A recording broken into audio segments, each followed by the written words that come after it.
정경심 교수의 구속심사가 내일 오전으로 잡혔습니다. 일정만큼이나 어느 판사가 맡게 될지도 관심이었는데요. 이번 주 서울중앙지법에서 구속영장을 심사하는 판사는 2명, 명재권 부장판사와 송경우 부장판사였습니다. 조 전 장관 동생의 구속영장을 기각했던 명판사가 이 정 교수의 심사까지 맡게 될 수도 있었던 겁니다. 두 판사 중 컴퓨터로 무작위 배당하기 때문에 확률은 반반이었는데 배당 결과 송 부장판사가 맡게 됐습니다. 공교롭게도 이번 수사를 지휘하는 중앙지검 3차장 검사와 동명이인입니다. 송경우 검사가 수사한 핵심 인물의 구속 여부가 이 송경우 판사 손에 달린 상황. 통상적으로 법원이 증거인멸 정황을 봐주긴 어려울 거란 관측도 있지만 정 교수가 사실관계를 다투는 데다 건강 문제까지 호소하고 있어 결국 모든 건 법원의 손에 달렸습니다. 프레스코 구속 갈림길에 선 정경심 교수입니다. 네, 어제 검찰이 정경심 교수에 대해서 구속영장을 청구를 했죠. 그래서 정 교수에 대한 구속영장 실질 심사가 내일 오전에 있을 예정입니다. 법원의 소환과는 다르게 검찰의 소환과는 다르게 법원에서 영장 실질 심사를 받을 때는 뭐 전용 지하 주차장이나 이런 게 없으니까 카메라 기자들을 피해서 들어갈 수 있는 방법이 없어요. 그렇다면은 공개적으로 모습을 드러낼 수밖에 없는데 정경심 교수가 이런 위험 부담을 안고 모습을 보일 것인가 아니면은 아예 내일 출석하지 않고 변호인만 보낼 것인가 이 부분도 사람들이 많이 궁금해해요. 어떻게 전망합니까?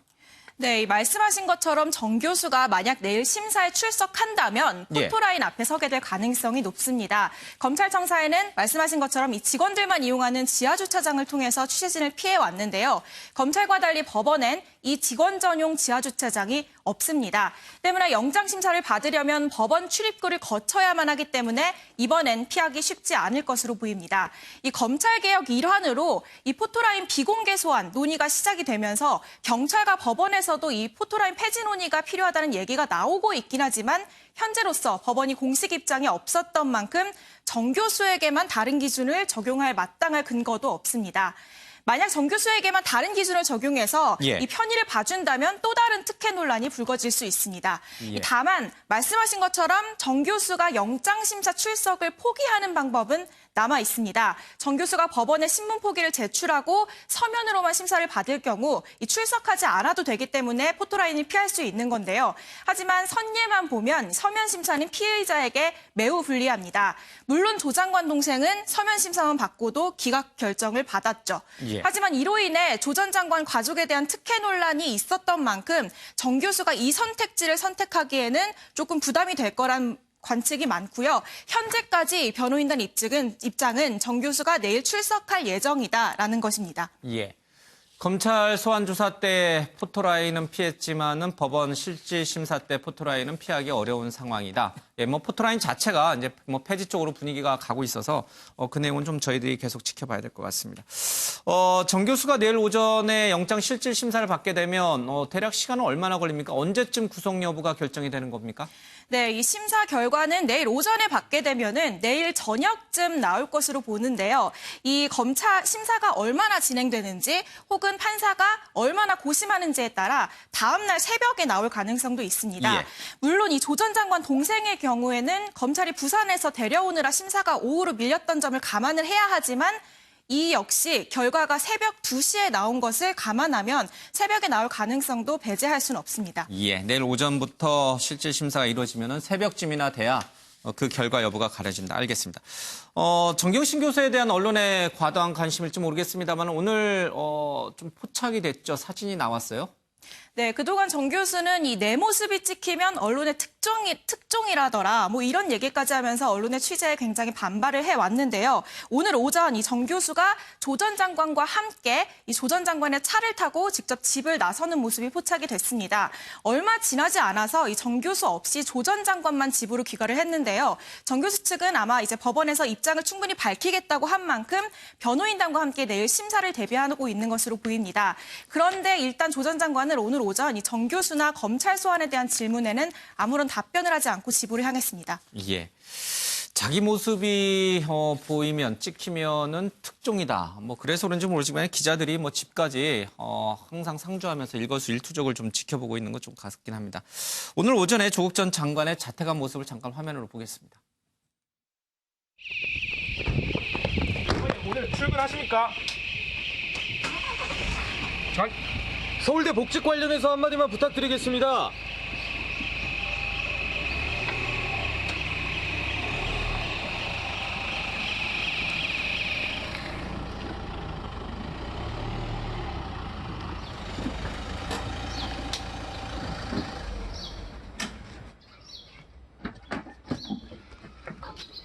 검찰 소환 혹시 연락 받으신 거 있으세요?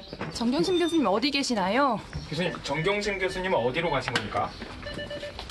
한 말씀만 네, 조국 전 장관의 모습 그리고 정경심 교수의 모습도 저희들이 잠깐 봤습니다. 윤 의원님, 저희들이 늘 얘기하긴 합니다만은 이분들에 대해서 많은 국민이 궁금해하고 있고 그래서 우리 기자들이 가가지고 현장에서 또 집 앞에서 일거수일투족을 이제 좀 취재하려고 하는 그런 부분은 어느 정도 이해가 가는 부분이 있긴 합니다만은 또 너무 과한 게 아닌가 또 개인의 어떤 이제 자연인으로 돌아간 상황이고요. 또 좀 기다리면 이제 법원 앞에서도 볼 수 있는 분을 굳이 그렇게 셔터를 눌러야 될 것인가 어떻게 보세요? 뭐 지금 뉴스의 초점이고 지금 예. 한 2달간 뭐 최고 우리나라 신문 방송은 다 최고 뉴스를 장식하고 있잖아요. 예. 그래서 언론사에서도 무슨 말인지 한마디만 하면 그게 다 특종이고 헤드라인으로 올라가니까 단독이에요? 단독. 그렇죠. 단독으로 해서 한마디만 해줘라. 뭐 지금 아마 관계된 기자들이 취재 기자들이 수천 명이 될 겁니다. 하지만은 좀 그 개인의 사생활 예. 뭐 지금 조국 부부가 거의 인터뷰에 응하지 않고 있잖아요. 예. 집 앞에서 저렇게 뻗치게 하는 게 저게 사생활 보호라는 측면에서는 저게 좀 바른 건지 좀 그런 점은 조금 우려스러운 대목이죠. 예. 물론 뭐 기자들은 무조건 한 사람이라도 특종하면 1000명이 취재하면 한 사람이 특종하면 999명은 다 소위 말해서 낙종하는 거예요. 그래서 그 얘기를 들으려고 저렇게 하는데 저렇게 좀 과도한 측면은 좀 있어 보입니다. 예. 조금 자제돼야 될 부분도 분명히 좀 있는 것 같기도 합니다. 알겠습니다.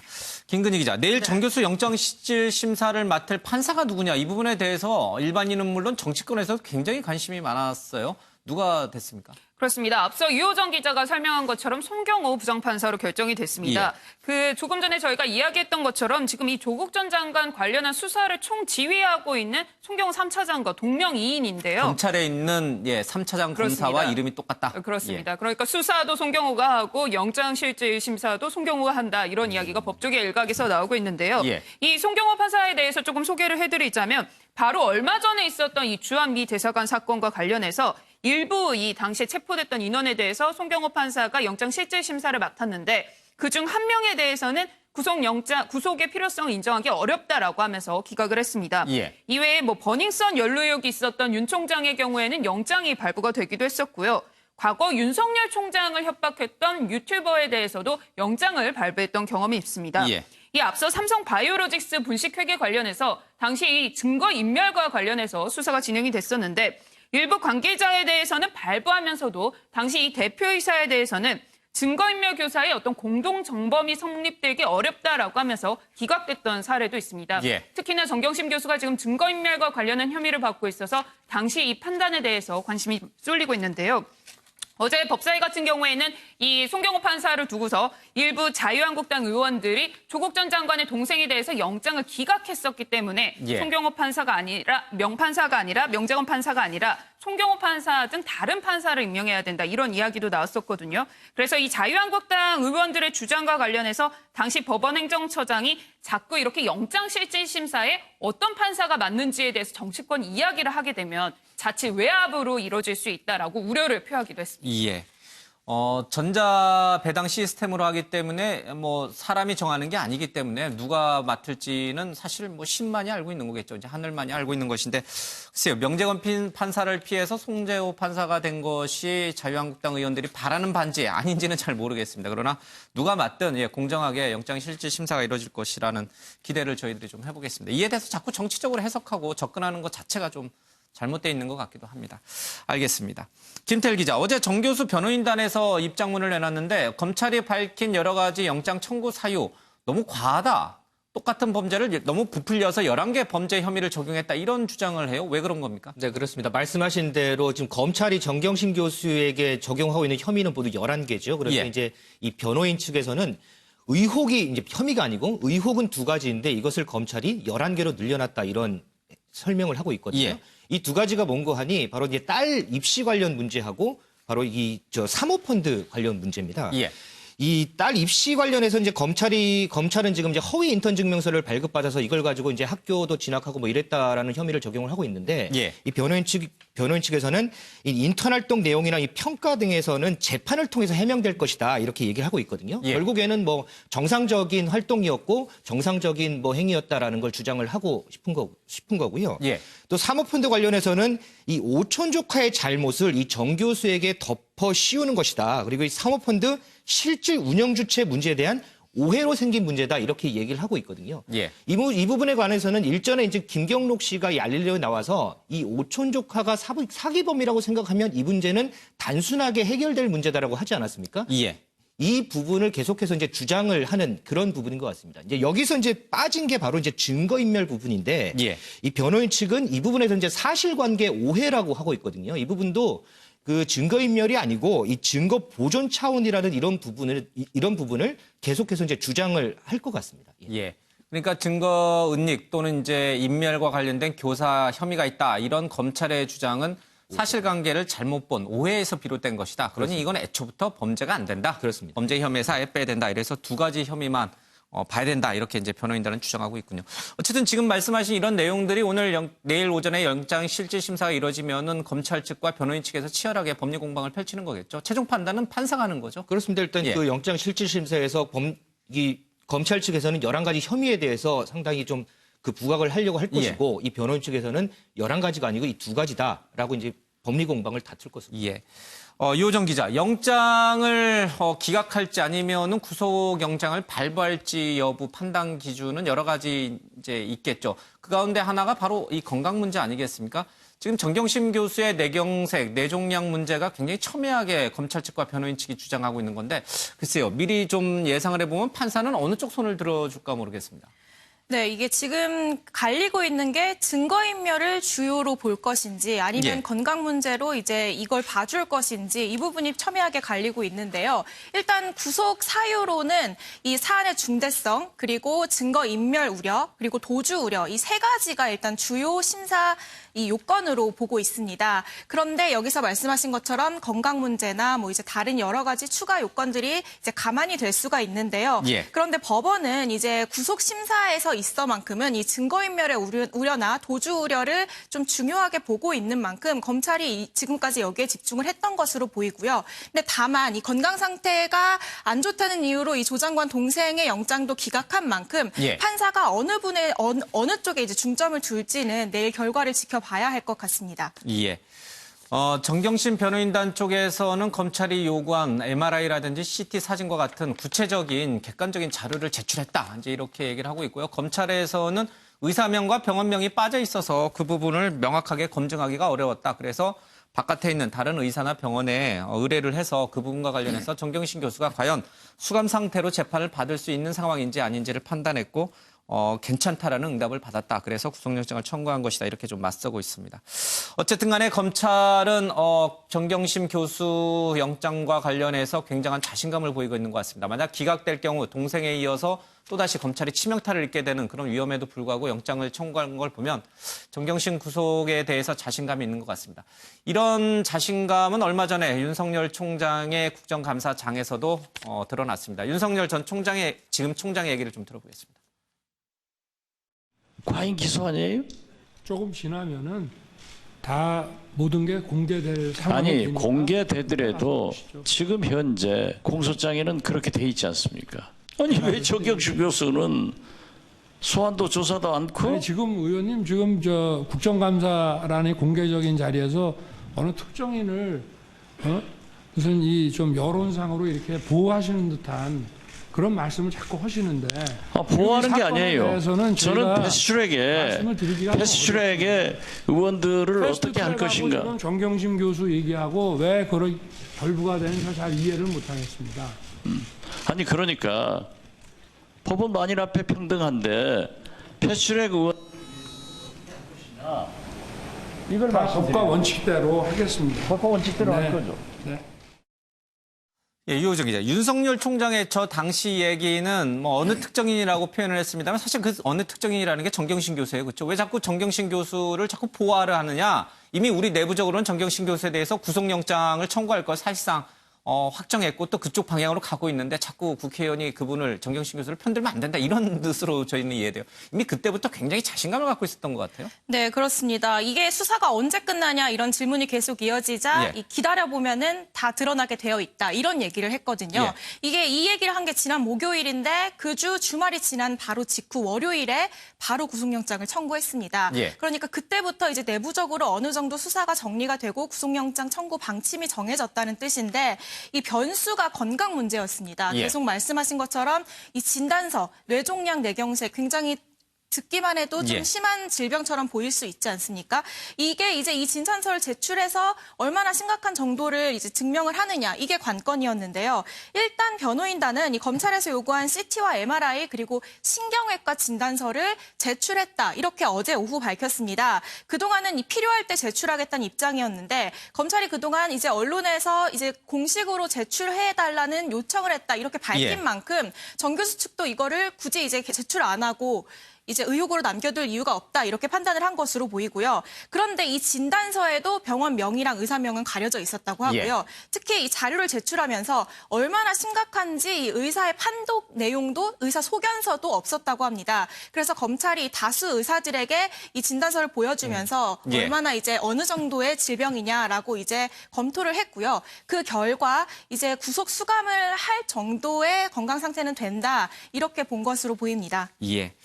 검찰은 상당한 자신감을 보이고 있습니다만 뚜껑은 열어봐야 알겠죠. 내일 영장실질심사에서 이 송재호 판사가 어떤 결정을 내릴지 한번 좀 지켜보겠습니다. 알겠습니다. 오늘 일부 조간신문에서는 이 정 교수에게 청구한 혐의 11가지 혐의 가운데 조국 전 장관과 관련된 혐의도 적지 않다 이렇게 이제 보도를 좀 했어요. 구체적으로 어떤 혐의들이 조국 전 장관과 직간접적으로 연계되어 있는 겁니까? 네, 그렇습니다. 이 정 교수의 혐의가 11가지가 되는데요. 예. 크게 이제 입시, 사모펀드, 증거인멸 관련 혐의 이제 세 갈래로 나뉩니다. 이 허위 작성 공문서 행사 혐의는 이제 국립연구기관 키스트와 이 서울대 인권법센터 측으로부터 허위 인턴 증명서를 받게 한 것 관련이고요. 예. 위조 사문서 행사 혐의는 동양대 표창장을 위조한 혐의입니다. 예. 이런 위조된 서류들을 입시에 활용했다고 판단을 해서 업무방해 혐의까지 적용이 됐고요. 예. 그리고 이제 이후에도 뭐 딸이 연구보조원으로 등록을 해서 160만 원의 수당을 탄 거는 이제 보조금 관리법 위반 혐의가 적용이 됐고 예. 사모펀드 투자와 관련해서는 차명으로 투자하고 투자처 경영에 개입했다는 의혹 등으로 횡령, 자본시장법 위반 혐의가 이제 적용이 됐습니다. 예. 그리고 이제 약정금을 실제 출자금보다 부풀려서 허위 신고했다. 이 허위 신고 혐의도 포함이 됐고 이 투자 과정에서 미공개 정보를 이용했다는 점에서 이제 미공개 정보 이용 혐의도 의심을 하고 있습니다. 예. 이 마지막으로 이제 구속 심사에 영향을 줄 수 있는 게 증거인멸 관련 혐의인데요. 이 정 교수가 인사청문회를 앞두고 이 문제가 된 펀드는 이 투자 내용을 전혀 알 수 없는 블라인드 펀드였다. 예. 이런 내용의 허위 보고서, 이제 허위 해명 자료를 이제 작성하도록 하게 한 혐의로 이 증거 위조 교사 혐의가 적용이 됐고요. 하드디스크를 교체해달라는 지시와 관련해서는 증거 은닉 교사 혐의가 이제 적용이 됐습니다. 예. 이렇게 11가지 혐의 중에 최소 4개 혐의에 대해서는 조 전 장관의 연루 가능성에 대해서 적어도 확인은 필요하다. 이런 예. 입장이 이제 나오고 있는 건데요. 우선 서울대 공익인권법센터 관련한 혐의들이 여기에 꼽힙니다. 이 조 전 장관이 이 인턴 증명서가 나온 그 당시에 이 서울대 공익인권법센터에 있었던 만큼 예. 이제 이 인턴 증명서를 발급하거나 이제 이거를 입시에 활용하는 과정에서 관여했거나 적어도 알고 있지 않았을까 이런 의혹들이 지금 제기가 되고 있기 때문에 맞든 아니든 확인을 해봐야 된다. 이런 주장이 이제 나오고 있는 거고요. 예. 또 하나는 증거인멸 관련 혐의인데요. 이 펀드 관련 허위 보고서가 이 인사청문회 당시에 이제 청문회 당시에 조 전 장관이 이거 관련한 해명을 준비를 하고 예. 있었기 때문에 이 보고서 초안이 조 전 장관한테 전달된 정황이 포착이 된 것으로 전해졌는데요. 그렇기 때문에 이 보고서 관련해서도 조 장관이 뭔가 알고 있지 않았을까 이 부분이 확인이 필요하다. 또 예. 그리고 이제 하드디스크 교체하러 간 이 자산관리인과 조 전 장관이 마주쳤다. 이런 얘기도 나오고 있기 때문에 이것도 이제 혹시 조 전 장관이 알고 있지 않겠느냐 이런 얘기들이 예. 나오고 있습니다. 검찰이 꼽은 11가지 정경심 교수에 대한 혐의 가운데 적어도 4가지 정도는 조국 전 장관과 직간접적으로 연루가 돼 있으니 검찰의 수사가 불가피해질 것이다. 윤영걸 의원님, 예. 지금 이 조국 전 장관이 관여돼 있는, 그러니까 정경심 교수 혐의와 관련해서 관련돼 있는 4가지 혐의, 입시비리 혐의와 증거인멸과 관련된 것이거든요. 근데 사실 입시비리는 굉장히 사회적으로도 그렇지만 법적으로도 굉장히 그 심각한 중범죄로 법원은 보고 있는 것 같아요. 조국 전 장관에 대한 수사가 이렇게 되면 불가피해지는 건가요? 그렇죠. 예, 조국 전 장관이 지금 그 8분 응선까지 왔거든요. 예. 그 구속이 만약에 정경심 교수가 된다면은 바로 조국 장관 전 장관을 향해서 바로 치고 올라갈 테고, 예. 아니면은 자칫 그 구속이 안 되면, 물론 뭐 불구속 되든 그렇게 큰 그 수사에는 영향이 없어요. 예. 법원에 가서 어차피 재판을 받아야 되니까. 하지만은 여론 자체가 2달간 끌었는데 그 정경심 교수가 주범으로 돼 있는데 그것도 구속 안 될 정도인데 11개 죄목인데 하나도 안 됐냐 하면은 여론이 상당히 나빠져서 그 윤석열 검찰총장의 거취 얘기까지 또 나올 수 있는 거죠. 예. 그래서 저는 구속될 가능성은 상당히 높아 보이는데, 다만 이제 만약에 불구속이 된다면은 이유는 저는 2가지라고 봅니다. 하나는 정경심 교수가 11개 혐의를 다 부인하고 있어요. 그러니까 방어권을 좀 주자. 예. 판사가 그렇게 얘기할 수 있어요. 다툼의 여지가 있다. 그렇죠. 예. 다 부인하니까 좀 자유로운 상태에서 그럼 해봐. 이렇게 할 수도 있고, 또 하나는 건강 문제죠. 그것도 판사가 아마 판단할 거로 보이는데, 이 전체적으로는 저는 물론 뭐 판사가 하는 건데 구속 가능성이 이게 높아 보이는 게, 입시 비리는 말씀하셨듯이 피해자가 전국의 학생이에요. 사문서 위조했다는 거, 표창장, 인턴 이렇게 했으면은 그 피해는 다른 경쟁 학생들이 다 피해를 보는 거예요. 예. 그리고 또 자본시장에 관해서 WFM 주식을 12만 주를 정경심 교수 동생 집에 은닉했다. 이건 자본시장에 관련된 거거든요. 예. 자본시장에 투자한 투자자들 모두한테 또 피해를 주는 거예요. 상장회사니까. 그래서 입시 비리하고 저는 자본시장을 이게 흔든 거, 이게 만약에 범죄 혐의로 발견된다면은 굉장히 큰 범죄라 구속영장이 발부될 가능성이 저는 굉장히 높다고 봅니다. 예. 네. 누군가에게 또 많은 불특정 다수에게 피해를 준 범죄 혐의라면 굉장히 엄하게 다루는 게 지금 우리 한국의 국내 재판의 어떤 전형적인 흐름이었기 때문에. 그래서 재벌 회장 중에 제일 지금 감옥 생활을 오래 하는 사람이 동양그룹의 현재현 회장입니다. 예. 지금 벌써 한 6년째 감옥 생활을 할 겁니다. 왜? 투자자들이 그 기업 어음이나 채권을 발행해서 투자자들이 한 4, 5만 명이 돼가지고 은행 대출로 받았으면 그렇게 감옥 오래 안 살 겁니다. 그러니까 이 정경심 교수도 불특정 다수의 학생들하고 투자자들의 피해가 갔다, 이렇게 판단할 가능성도 상당히 있어 보입니다. 예. 정경심 교수에 대해서 구속영장이 청구될지 아니면 기각이 될지, 이 결정은 조국 전 장관에 대한 수사로도 직접적으로 아마 영향을 줄 것으로 보입니다. 조국 전 장관의 수사도 그에 대해서 한번 좀 상황을 봐야 될 것 같습니다. 알겠습니다. 조국 전 장관의 동생 문제, 어제 이 시간에 지금 검찰에 다시 가서 조사를 받았는데 어제 저녁 밤늦게 이제 귀가를 했죠. 영장 재청구 얘기가 계속 나오는데 이 시기는 언제쯤 될 것 같습니까? 네, 말씀하신 것처럼 검찰은 어제 오후 1시 40분부터 10시 반까지 조 전 장관의 동생을 상대로 조사를 벌였습니다. 이 검찰로서는 영장 재청구에 상당히 신중할 수밖에 없는데요. 앞서 영장이 한번 기각이 됐기 때문에 여기에서 한 번 더 기각이 되게 되면 향후 수사 동력 자체를 모두 잃어버릴 수 있다, 이런 우려가 나오고 있습니다. 무엇보다 당시 기각 사유 중 하나로 이 조 전 장관 동생의 건강 상태에 문제가 거론이 됐었는데요. 그래서 어제 조사를 직접 했기 때문에 이와 관련한 우선 건강 상태에 대한 확인 작업부터 진행할 것으로 보입니다. 앞서 정경심 교수 역시 검찰이 변호인의 협조하에 정경심 교수의 건강 상태에 대해서 어떤 정당한 검증 과정을 거쳤다, 이렇게 밝혔는데요. 그래서 우선은 조 전 장관의 동생 역시 이 같은 서류 제출 등을 통한 객관적인 건강 검증을 거친 이후에 영장 재청구를 검토할 것이다, 이런 해석들이 나오고 있습니다. 예. 김태일 기자, 이 조국 전 장관의 동생의 건강 상태를 놓고도 굉장히 서로 상반된 주장들이 계속 나오고 있어요. 의사들이 조국 전 장관의 동생에 대해서 거짓말을 하고 있다, 내지는 태도를 바꾼다, 이런 얘기가 나오는데 그 이유는 뭡니까? 그래서 이제 그 부분에 관해서 오늘 조 전 장관의 지인이라는 사람이 한 라디오 방송과 인터뷰를 한 부분이 있거든요. 어떤 얘기를 했는지 한번 들어보시죠. 지금 이제 4번째 병원까지 갔는데, 그리고 똑같은 검사의 과정을 다 겪어봤습니다. 똑같은 결론이고. CT와 MRI를 다 각 병원마다 예. 다 받아봤는데 오히려 심하면 더 심했지 그 병이 만들어진 병이 아니다. 지금 수술해야 된다고 하는 그 진단 결과는 다 똑같고. 다 동일합니다. 공신력 있는 병원을 돌아다니면서 검사를 똑같이 받고 진단서를 똑같이 받았고 그 의사들은 수술을 해야 된다는 이야기를 계속 이야기를 했었는데도 불구하고 이제 조건이라는 걸 알게 되면 그 순간부터는 장비가 없다. 1, 2주 더 경과를 지켜보자. 회피를 하게 됩니다. 네, 정리를 해보면 조 전 장관 동생의 병은 수술을 해야 할 만큼 심각하고 이 의사들도 이렇게 진단을 내리고 했는데 이 병원에서 조 전 장관의 동생이란 얘기를 들으니까 계속해서 수술이 지연되고 그리고 또 이제 검사가 와서 뭐 담당이와 상의했더니 뭐 상태가 좋아지고 이렇게 바뀌더라 이렇게 얘기한 부분이거든요. 이 지인이란 사람 지금 광고 기획 일을 하다가 그 지난 5월에 이제 부산을 내려가서 지인을 통해서 조 전 장관 동생을 알았다고 해요.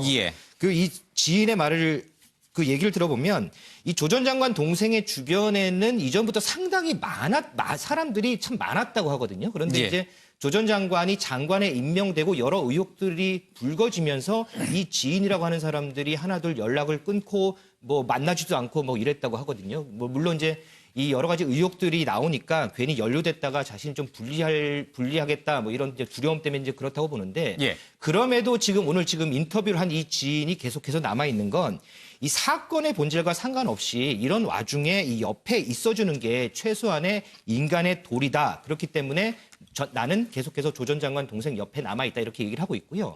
이 지인의 말에 따르면 지금 조 전 장관이 검찰 조사를 받을 때 한 70여 명 정도가 이 참고인 조사를 받았다고 하거든요. 그만큼 이제 조 전 장관 동생 주위에는 정말 사람이 많았다 이런 거를 좀 대변할 수 있겠습니다. 이 지인이라는 사람이 이렇게 조국 전 장관의 동생을 위해서 언론에 변호하는 듯한 그런 인터뷰를 하는 것은 검찰에 대한 불만 때문이다. 네, 그렇습니다. 알겠습니다. 여러 가지 이제 상반된 주장이 나오고 있기 때문에요. 저희들이 그 부분은 계속 따라가면서 양쪽의 주장들을 모두 좀 공정하게 전해드리도록 하겠습니다.